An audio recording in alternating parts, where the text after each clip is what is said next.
As coronavirus cases surge across the U.S., the number of first-time unemployment claims took a slight dip last week. According to the Labor Department, an additional 803,000 Americans filed for first-time unemployment. That is actually down about 89,000 claims from the previous week. The figures, however, point to an economy that is struggling to deal with the effects of the coronavirus pandemic. So for more on this, I want to bring in Ted Oakley. He is a managing partner at Oxbow Advisors. Ted, so we have seen a slight dip in first-time unemployment claims, but the numbers are still pretty high. Your assessment of the numbers, when you look at it, what does it mean about the current state of the U.S. economy? Well, Anne-Marie, we look at a 4-week average a lot. It's still over 800,000. But what's really happening is the employers that are, say, under 400 to 500 employees, that's where you're losing ground with those independents. And I think if that continues to be the case, they won't be coming off that much. That is very interesting to me. Does it feel like with the pandemic, it's sort of, creeping into employers that have sort of larger groups of employees? What I'm trying to say is I remember sort of early on we were talking about how really large businesses and corporations really benefited from some of the federal intervention, and so they were able to keep a lot of people on the payroll, but smaller businesses were really feeling the pinch. Are you seeing sort of mid-level businesses being affected now in a way that they weren't at the beginning of the pandemic? Well, somewhat. I mean, most of them, if you want to use that number, say 500 employees, I think that would be a fairly mid-level business. But you're seeing, it seems like it skews toward the lower end. And so these independent small businesses, they've gone about, a lot of them have gone about as long as they can. And we're starting to see the closures now in businesses. And that's where you're seeing the drop off in employment. Yeah, that totally makes sense. So then that brings me to this, $900 billion coronavirus stimulus package. The president, it was hoped that he would sign it. He's kind of threatening not to because he, frankly, thinks that the $600 stimulus checks are not good enough, that's not going to help your average American. He wants a $2,000 check handed out. What's your take on this $600? The president's not alone. A lot of people didn't think $600 would go far enough, especially this far into the pandemic. Well, Anne-Marie, if you look at what the New York Fed came out with and said that under the former stimulus, that about half of that money went into savings and to pay down debt, which isn't all that bad, but it's hard to say whether this would go full into the economy or not. If it goes like the last time, well, what happened is we would put more money into savings and probably pay down a little more debt, but it's hard to say if they would do it the same as they did on the first stimulus.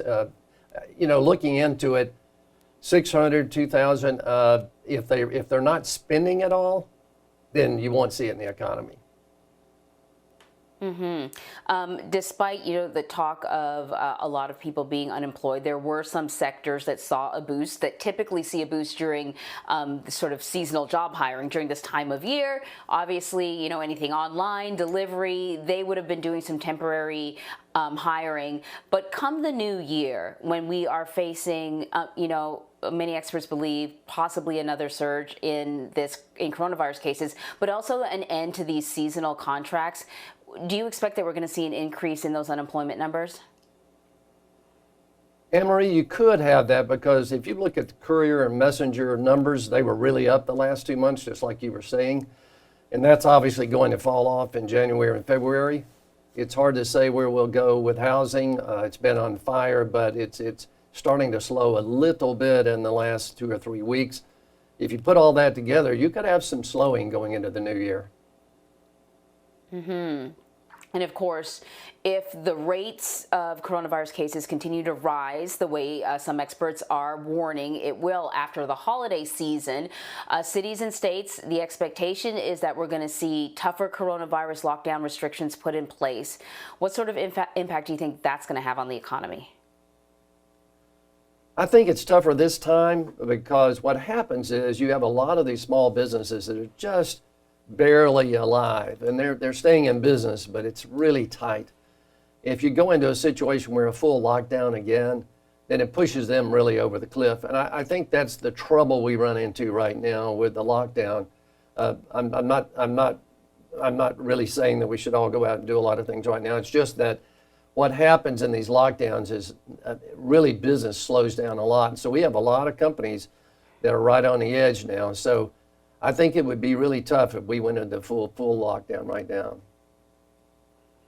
Yeah, I think it's a good reminder, you know, the remedies or the assistance that was put in place at the beginning of this pandemic, the first CARES Act, helped a lot of people and businesses hang on, but they're hanging on by their fingertips. And so now, you know, they're not just 1 month behind in their rent, they might be 4 months behind, or they, you know, are finding that they had to spend an awful lot of money in the interim to keep their business open. If you were a restaurant, maybe you put up an outdoor structure and that costs a lot of money. And so you are even further in debt than you thought you would have been. And so the help that you needed before is not going to have the same impact, even if you receive it now, like the stimulus package that, you know, the president is saying is not enough.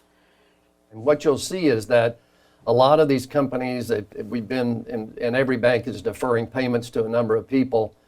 It's not going away. You know, everybody thought that maybe those deferred payments, principal payments, that sort of thing would change, but it's not really changing all that much. So we're going to have to see how that, I think you're right on the money in what you said on that particular item. Ted Oakley, pleasure talking to you, sir. Even though, unfortunately, the topic isn't the most uplifting topic, we got to take a good hard look at the numbers so people know what's happening. Thank you so much. Thanks, Anne Marie.